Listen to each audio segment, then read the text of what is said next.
এই পথ চলা, তবুও শেষ নেই। চলার পথে শুধু দেখি অন্ধকার, চারিদিকে শুধু মায়ার খেলা, আর যে যার মতো করে জীবন করছে পার।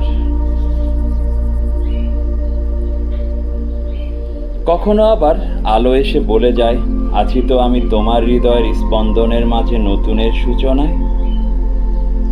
তবু আমি অন্ধকারের মাঝে খুঁজে বেড়াই একটুখানি আলো দেখার অপেক্ষায়।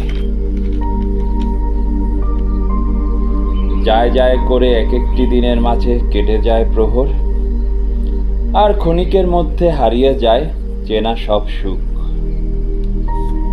এই হতাশার কাব্যে জ্বলে ওঠে অগ্নিশিখা, আর এরই মাঝে বলে ওঠে আলো নেই শুধু অন্ধকার।